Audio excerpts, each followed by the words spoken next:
I think, like many, we all expected the worst with this episode. I mean, we knew the party was going to die. Rose is the only one who makes it out, seemingly. Yet it was worse than I think most of us were expecting. After bringing it up, like my thoughts last week, all I saw was that, yep, she's gonna come back and they're all gonna be dead. It's gonna be heartbreaking, it's gonna be sad, and she's gonna feel like a failure. It was way worse than that.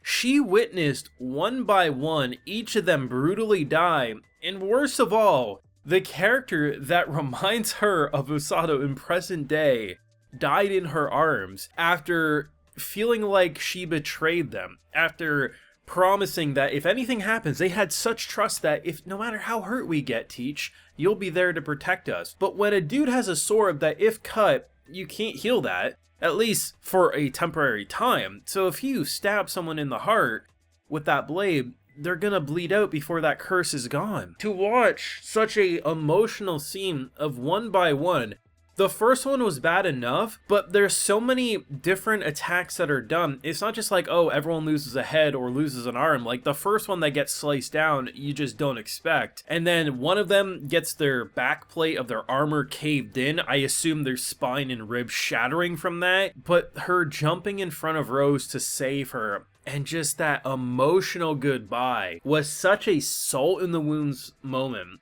Hands down the best episode of The Wrong Way to Use Healing Magic, at least in my mind, but the most painful, and it was far worse than even I was anticipating, and goddamn did this episode sting. I have a full live reaction to this week's episode. If you want to see my pain in real time, it's over there if you're interested. This was a banger of an episode. I consider this to be a 10 out of 10 episode. These are the types of episodes that, like I said last week, even though you know what's coming, it shows exactly that determination. I saw some people say that, like, oh, Rose has always been the same from her beginning in this world to where she's currently in present day, but I really disagree. While she's always had a feisty attitude, as seen by last week's episode, she still always had her, she liked to hit her people. She was a little more abusive than maybe needed, but there's a very clear difference to her determination in present day compared to the past. She actually was a lot more relaxed, and she basically believed that, you know, like they thought, that if they were hurt, she could heal. There was a very rude awakening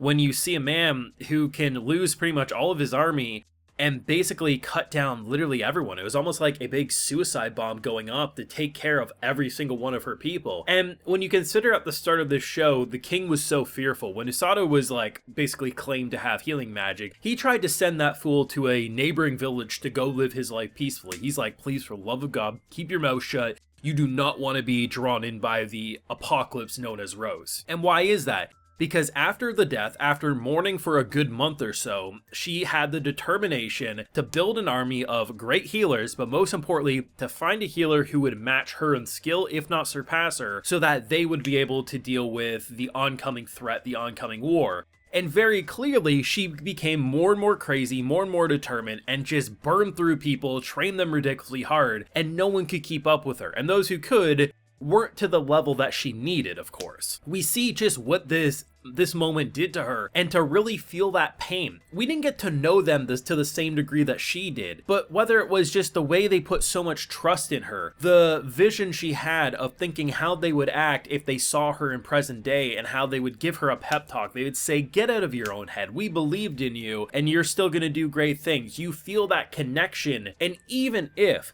you don't for some reason, to see people who would gladly give their life and protect someone that they believe in to fall one by one, rather than exploding their body in this gruesome, gory fashion. There is blood, there is close-ups of very disturbing and sad shots, but it's done so tastefully to make it extra impactful. I think had they gone the direction many of us thought they were, which is she comes back after either defeating this man or, you know, not killing him, but maybe pushing him back or something, she was gonna find most of them dead on the ground. And most likely, yes, one would still be alive and we'd have like an emotional goodbye. But instead, the fight almost immediately pushes everyone back to the same location, and just like dominoes falling, once one tips over, it's just a chain reaction of everyone falling over. I had literally no idea how Rose was going to get out of this one. I knew she had to, given we were doing a flashback, but like, I thought, you know, maybe one of them was going to throw her away, like maybe do some sort of an attack that would push her outside the battle area. Instead, no, like she She had nothing to lose. Everyone was pretty much dead around her. She caught that blade with her hand and she skewered this fool against a tree, man. Like, that's how little of a fuck she gave. Like, if she died here, she died here. It didn't matter. She was taking this man with her. And to see that moment where she could see her own, vice captain in that demon, of course you can make the argument, well, if she would have killed her just then and there, we would have solved a bunch. But you have to consider the fact Rose is human. She's already grieving, she doesn't have quite the time to process emotion, and now she's seeing someone who she thought was just a murderous asshole who would kill any and everyone around him, and seeing someone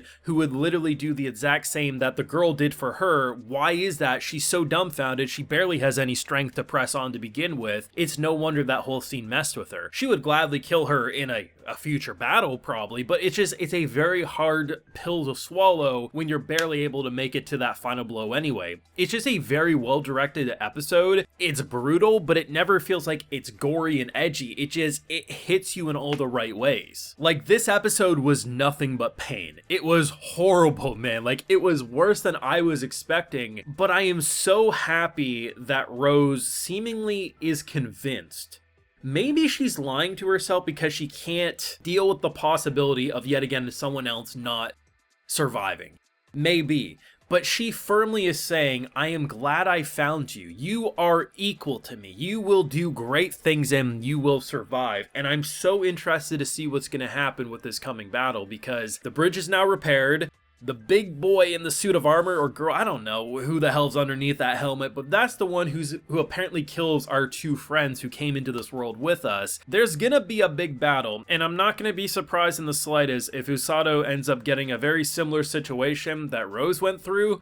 Hopefully he has a more positive outcome, because if we're dealing with items that can basically stop us from healing, they're calling the healers on our side kidnappers, which is kind of funny because they kidnap the people they're trying to kill and then they end up healing them. I don't know, this was a roller coaster of emotions for an episode. I loved it personally, but maybe some people are gonna say, I expected she would see them all die. I'm just going off of my own comments and what I was reading last week after watching the last episode. It was most of us assumed she would come back and see them dead, not witness it like in real time. And even if you did, I feel like they went so extra. It wasn't just simply slashes. Every single death blow felt unique, and I think it made it hard to get used to it as each fell one by one. Let me know what you thought down below of this brutally exciting and heartbreaking episode. Leave a like if you enjoyed, subscribe if you're new around here, of course, ring that bell so you can get notified when I upload more. And like I mentioned, we have a full live reaction over on my Patreon, and hey, while you're over there, I'll also give you a video shout out. So today we got Jason Liu, Alexander Says, John, Deandra Lewis, Anime Lover 3211, and Thomas Smith. So I appreciate the support, everyone. Please take care and have a good one.